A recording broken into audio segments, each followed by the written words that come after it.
Hello दोस्तों। आज हम 2026 के यूएस ईरान कॉन्फ्लिक्ट की पूरी कहानी देखेंगे।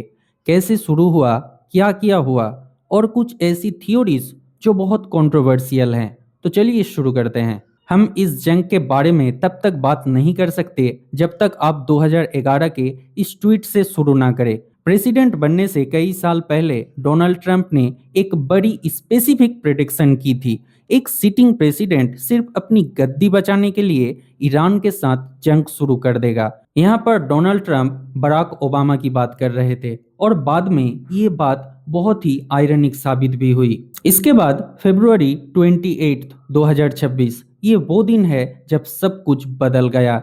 यूएस की तरफ से ईरान पर एक फुल स्केल वार ऑफिशियली शुरू हो गई। अब सबसे बड़ा सवाल, हम यहाँ तक आए कैसे? कैसे वो चीज जो ट्रंप ने खुद एक बेकार पॉलिटिकल मूव कहा था, आज उनकी अपनी प्रेसिडेंसी का सबसे बड़ा डिसीजन बन गया। देखिए टाइमलाइन कितनी तेजी से बदली।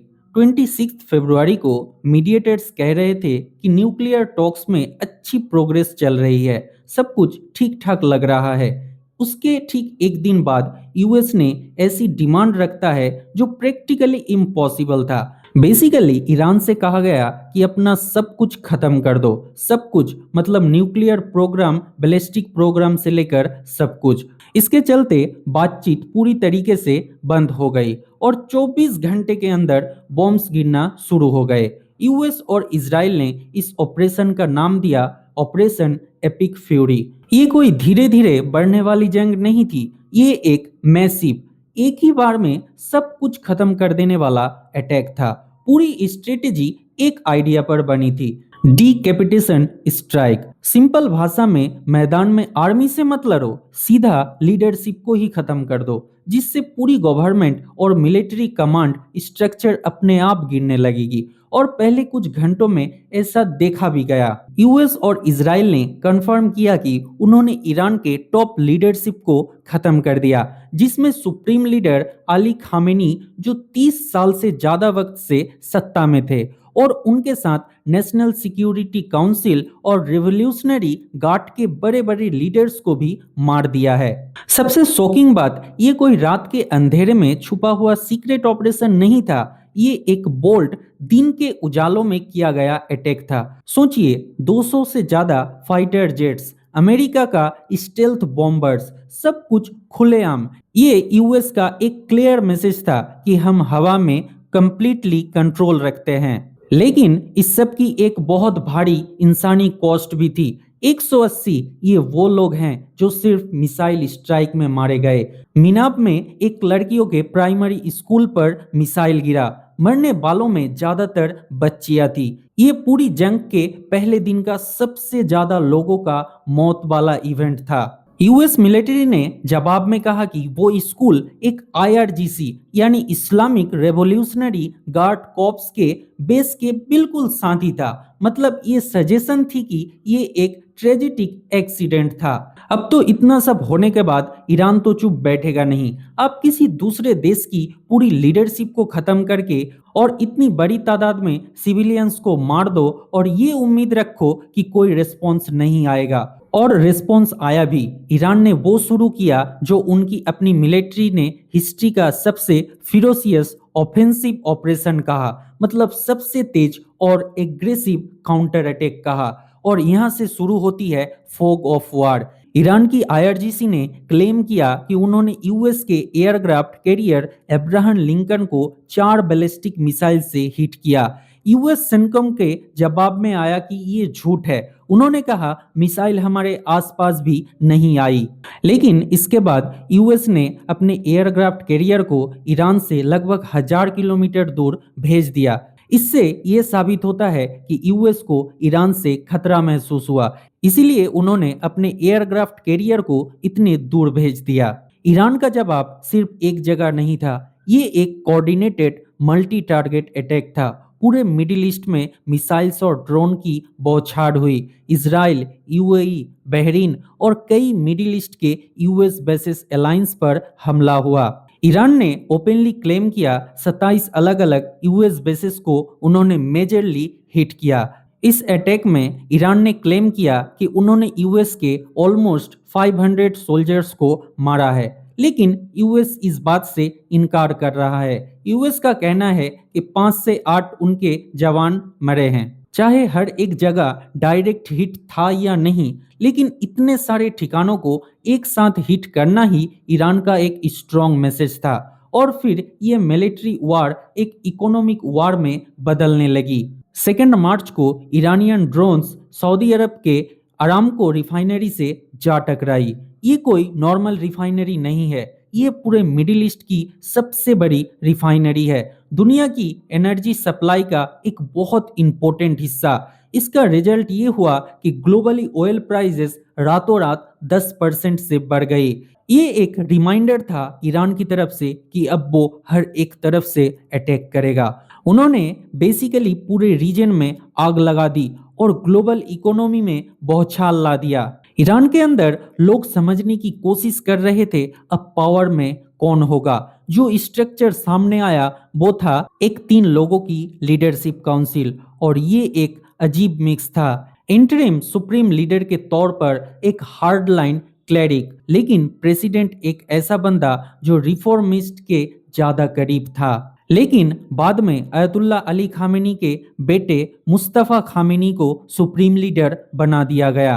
इसके बाद वाशिंगटन में ट्रंप पब्लिकली बाहर आए और बोले स्ट्राइक ने काम कर दिया, ईरान हमसे बात करना चाहता है और मैं तैयार हूं। मैसेज एकदम साफ था, हम जीत गए, अब नेगोशिएट करो। लेकिन ईरान के नए लीडर्स ने इसे बिल्कुल अलग नजर से देखा। उनके लिए ये सिंपल था, उनके हेड ऑफ द स्टेट को खत्म करना एक लाइन क्रॉस करना था। अब कोई बात नहीं होगी, कोई नेगोशिएशन नहीं होगा, कंप्लीट और टोटल डिप्लोमेटिक डेडलॉक। ईरान ने सर पर कफन बांध लिया है कि वो खामेनी के मौत का बदला जरूर लेगा, जिसका खामियाजा यूएस, इजराइल और यूएस के जो अलायंस हैं मिडिल ईस्ट के अंदर उनको भुगतना पड़ रहा है। अब आते हैं असली सवाल पे, ये वार शुरू क्यों हुआ। तो अगर जंग का ऑफिशियल रीजन देखा जाए तो ईरान को टेबल पर लाना था। किस लिए टेबल पर लाना? नेगोशिएशन के लिए। पर जंग शुरू होते ही ये फेल हो गया, तो लोग एक बड़ा सवाल पूछने लगे, ये सब एक्चुअली हुआ क्यों? और यहाँ से ही ऑल्टरनेटिव थ्योरीज आने लगती है। तो चलिए पहले ऑफिशियल रीजंस देख लेते हैं। यूएस और इजराइल के मुताबिक ऑपरेशन एपिक फ्यूरी का मकसद था ईरान को न्यूक्लियर वेपन्स बनाने से रोकना, उनके मिसाइल प्रोग्राम को खत्म करना, उनकी नेवी को डिस्ट्रॉय करना, ईरान के सपोर्टेड ग्रुप्स हिजबुल्लाह और हुतीस को यूएस ट्रूप्स पर अटैक करने से रोकना। फ्रेम ऐसे सेट किया गया जैसे ये एक डिफेंसिव मूव की तरह लगे, स्टेबिलिटी लाने के लिए। लेकिन जैसे ही ऑफिशियल स्टोरी आई, ऑल्टरनेटिव नैरेटिव्स भी आने लगे। कुछ लीक्ड इंटेल और इनसाइडर्स एक अलग चीज की तरफ पॉइंट कर रहे थे। शायद ये किसी एक्चुअल थ्रेट के बारे में नहीं था, शायद ये हिडन लेवरेज के बारे में था, पॉलिटिकल प्रेशर के बारे में था। अब आते हैं एप्स्टीन कनेक्शन पे, और यहीं से सब कुछ बहुत एक्सप्लोसिव हो जाता है। जंग शुरू होने से सिर्फ कुछ दिनों पहले डिपार्टमेंट ऑफ जस्टिस ने जेफरी एप्स्टीन के 30 लाख से ज्यादा पेजेस के डॉक्यूमेंट्स को पब्लिक कर दिया। उन डॉक्यूमेंट्स में जो थ्योरी है वो ये है, एप्स्टीन सिर्फ एक सिख क्रिमिनल नहीं था, वो एक मोसाद का एजेंट था, इजराइल की इंटेलिजेंस एजेंसी के लिए काम करता था। उसका काम था पावरफुल लोगों को ऐसे सिचुएशन में फंसा देना जिससे उन्हें बाद में ब्लैकमेल और कंट्रोल किया जा सके। Trump, Jared Kushner, former Israel PM Ehud Barak जैसे लोगों का नाम एप्स्टीन फाइल में पाया गया है। अब बात करते हैं सबसे बड़े क्लेम की। तो एक डी क्लासिफाइड एफबीआई रिपोर्ट्स में एक कॉन्फिडेंशियल सोर्स ने डायरेक्ट कहा, US president Donald Trump was compromised by Israel. मतलब ये थ्योरी कहती है कि एप्स्टीन के नेटवर्क के जरिए इजराइल के पास ट्रंप पर लेवरेज था, फाइनेंशियल, पर्सनल और कुछ भी। और इसी तरह एक foreign power American Oval office के डिसीजंस को इन्फ्लुएंस कर सकती थी। अब व्हाइट हाउस ने इन सब एलिगेशंस को बेबुनियाद और झूठ कहा, लेकिन टाइमिंग को इग्नोर नहीं किया जा सकता। एप्स्टीन फाइल आती है और उसके तुरंत बाद ईरान के साथ वार शुरू हो जाती है। अब बात करते हैं एक दूसरी थ्योरी, ग्रेटर इजराइल थ्योरी के बारे में। अब अगर ब्लैकमेल थ्योरी में कुछ सच्चाई है तो ईरान के साथ स्पेसिफिकली जंग क्यों? ये हमें लाता है ग्रेटर इजराइल थ्योरी पर। ये एक थियोराइज्ड जियोपॉलिटिकल गोल है जिसमें इजराइल अपनी रीच और पावर को नील नदी से लेकर यूफ्रेटिस नदी तक बढ़ाना चाहता है, जिसके अंदर सऊदी अरब, इराक, तुर्की, लेबनान, इजिप्ट और सीरिया जैसी कंट्रीज आता है। इन सब कंट्रीज को कैप्चर करके इजराइल मिडिल ईस्ट के अंदर अनडिस्प्यूटेड डोमिनेंट पावर बनना चाहता है और उस रास्ते में इजराइल का सबसे बड़ा ऑब्स्टिकल है ईरान। ईरान को हटाओ,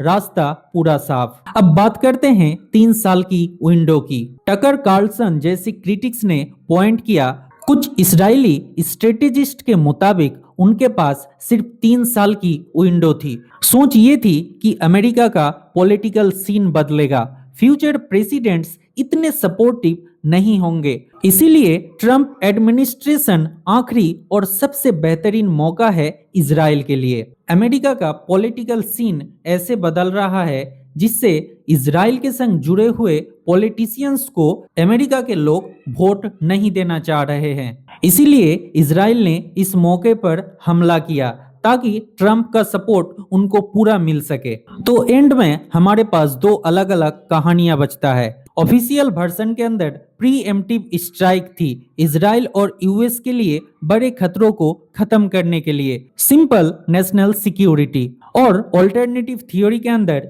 ये जंग पॉलिटिकल ब्लैकमेल की वजह से शुरू की गई, एक लॉन्ग टर्म इजराइल स्ट्रेटेजी के लिए, ताकि पूरे रीजन में नए सिरे से रीसेप किया जा सके। और ये सब आपको एक बहुत गहरे सवाल के साथ छोड़ जाता है, सीक्रेट फाइल्स और पब्लिक स्टेटमेंट की इस दुनिया में हमें कभी सच कैसे पता चलेगा कि जंग क्यों शुरू होती है, और जब जंग का ढोल बजता है तो असली कहानी कितना हिस्सा पब्लिक को सुनाया जाता है।